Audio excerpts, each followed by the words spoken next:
কোনোবাই অভদ্ৰামি কৰিছে কিবা কৰিছে এইবোৰ সব পলিটিক্সিয়ানৰ মানুহ হয় জুবিনৰ অনুৰাগী মানুহ নহয় ইয়াত বিজনেছ সোমাই পৰিছে সেইবোৰ বেপাৰ চলিছে যে যা তই মদ চদ খাই তাত উপদ্ৰামি কৰিবি আৰু আমি তাত এছপি উলিয়াম তাত মানুহ নাযাব বন্ধ কৰিম এইবোৰ জুবিনৰ অনুৰাগী মানুহে কৰা নাই ইয়াৰ ভিতৰত পলিটিক্স সোমোৱাই দিছে যিকেইটা খাইছে নহয় সেইকেইটা জুবিনৰ অনুৰাগী নহয় জুবিনৰ সেইকেইটা অনুৰাগী কিমানৰ মানুহ গম পাইছে নে 100 ভিতৰত 2টা 98টা জুবিনৰ এৰেষ্ট কৰিব লাগে আপোনালোকে যদি বাক্সাত আমি ধৰ্মঘট কৰোতে যদি 10টাক গুলিয়াই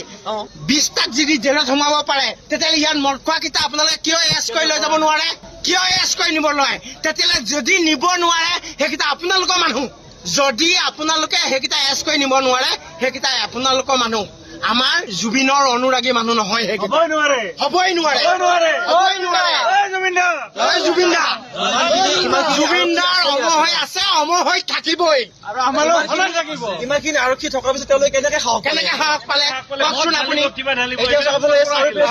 এতিয়া চাওক আমি আহিছো গেটত গাড়ী সোমাব দিয়া আপোনালোকে বোলে গাড়ী বাহিৰত পাৰ্কিং কৰিছো গেটৰ বাহিৰত গাড়ী পাৰ্কিং কৰি ভিতৰত সোমাই আহিছো আমাক গাড়ী সোমোৱাব দিয়া নাই আমিতো প্ৰশাসনৰ বিভাগৰ নিয়ম পালন কৰি আহিছো তেতিয়াহ'লে মদ খোৱা মানুহকেইটা ভিতৰত কেনেকে সোমালে বিয়ে বেতন লয় এইবোৰ ৰাজনীতি চলি আছে এইবোৰ সব ৰাজনীতি চলি আছে ইয়াত মদ খোৱা মানুহ জুবিনৰ অনুৰাগী নহয়